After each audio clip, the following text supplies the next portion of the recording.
The first jet screamed across the Bavarian sky like something torn violently out of the future, and Adolf Hitler despised it. In the spring of 1941, while German armies still surged confidently across Europe, a strange silver aircraft ripped through the clouds above Augsburg. It left no propeller blur, no familiar engine rhythm, only a sharp, alien roar that made hardened Luftwaffe officers fall silent and look up in disbelief. The Messerschmitt Me 262 had taken flight, and in that moment, aviation history quietly changed forever. To Willy Messerschmitt and his exhausted team of engineers, the aircraft was nothing short of a revolution. Twin jet engines mounted beneath swept wings, speeds exceeding 540 miles per hour. A fighter that could climb faster, fly higher, and escape more easily than anything the Allies possessed, or could even imagine. By every technical measure, the Me 262 was decades ahead of its time. But when Adolf Hitler finally viewed the test footage weeks later, his reaction was cold. He leaned forward, eyes narrowed, and asked a single question that would doom the aircraft's future. Can it carry bombs? That question marked the beginning of a fatal delay. In 1941, Germany did not believe it needed a defensive miracle. The Luftwaffe still ruled the skies. Britain had survived the Blitz, but barely. The Soviet Union lay ahead, vast and vulnerable. Hitler did not want an interceptor to defend German airspace. He wanted a Blitz bomber, a terror weapon, something that could strike enemy cities without warning and restore the psychological shock of early victories. When Messerschmitt's engineers explained that the Me 262 was designed to destroy bombers, not carry heavy payloads, Hitler's interest evaporated. The aircraft, he decided, did not fit his vision of war. Make it a bomber, he ordered. No one argued. Inside German aircraft factories, disbelief turned into quiet despair. Jet engines were fragile and still unreliable. They struggled even under ideal conditions. Adding bomb racks meant extra weight, slower acceleration, longer takeoff runs, and increased stress on engines that already failed far too often.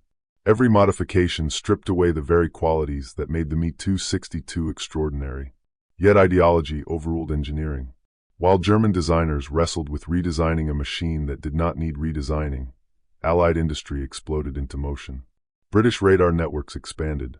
American factories poured out bombers by the thousands. Escort fighters grew longer-ranged and deadlier. Meanwhile, German fighter pilots, once the undisputed masters of the sky, began to die faster than they could be trained. The Me 262 had arrived too early for a leader who did not understand it, and Germany would pay for that misunderstanding in fire, rubble, and blood. The men who built the Me 262 knew the truth long before history would acknowledge it. In dim design offices lit by flickering bulbs and cigarette smoke, engineers ran calculations that left them shaken. Even in its early imperfect form, the jet could climb faster than any Allied fighter. Its 430mm cannons could tear heavy bombers apart in seconds. It could strike and vanish before enemy escorts could react. It was exactly the weapon Germany needed for a defensive air war, one Germany was slowly losing. But every technical briefing ended the same way: political interference. Hitler believed wars were won through fear and spectacle, not attrition. To him, the jet represented a chance to resurrect the terror of 1939, an unstoppable bomber capable of striking London and breaking enemy morale. The engineers knew this fantasy came at a terrible cost. Adding bombs meant reinforcing wings, rebalancing fuel systems, and redesigning the aircraft's center of gravity. Engines failed catastrophically. Test flights ended in explosions. Each solution created new problems. Weeks became months. Months became years. Meanwhile, Luftwaffe pilots begged for the jet. Many were veterans with dozens of victories, now watching helplessly as American B-17 formations thundered overhead in daylight. Cities burned. Oil plants vanished. Rail yards disappeared under waves of bombs. After yet another brutal mission over Schweinfurt, one exhausted pilot muttered to his wingman, "We could stop this, if they'd just let us fly the jet." Hitler did not listen. By late 1942, Allied intelligence had learned of the Me 262. They knew it existed. They knew it was delayed. And they accelerated everything: long-range escorts, bomber tactics, and production schedules. Germany's most advanced weapons sat unfinished in hangars while time marched relentlessly forward. By 1943, the Luftwaffe was bleeding to death. American bombers now flew deep into the Reich in broad daylight, hundreds at a time, then thousands. German fighters rose to meet them and failed to return. Experienced pilots were replaced by boys with minimal training. Fuel shortages crippled flight schools. Morale collapsed. Inside Berlin, Hitler still demanded offensive miracles. When the Me-262 was finally demonstrated before him in person, screaming down the runway and lifting into the air with terrifying speed, witnesses later recalled something chilling. Hitler smiled.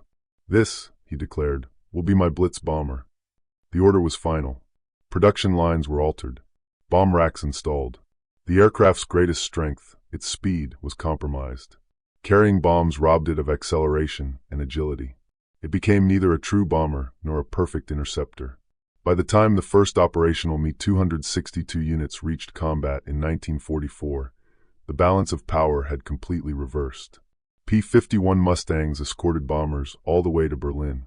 German airfields were hunted relentlessly. Jets were destroyed on the ground before they could even take off. When Me-262s did manage to intercept bomber formations, the results were horrifying. Allied crews watched jets streak through their ranks like ghosts, cannons shredding bombers in seconds. But there were too few of them. Too late. Germany had the right weapon, at the wrong time, in the wrong role, under the wrong leadership.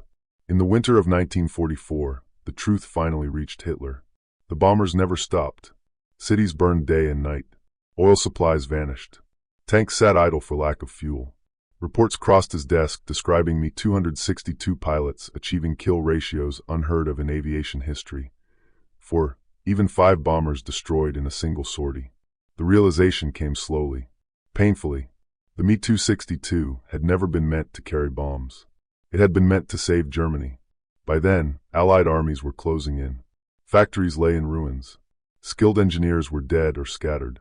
Fuel shortages grounded jets that might have changed everything 2 years earlier. If you're gripping this moment with me, watching history tighten its hold, make sure you hit subscribe, because from here on, there is no escape. Hitler finally ordered the Me-262 converted back into a pure interceptor.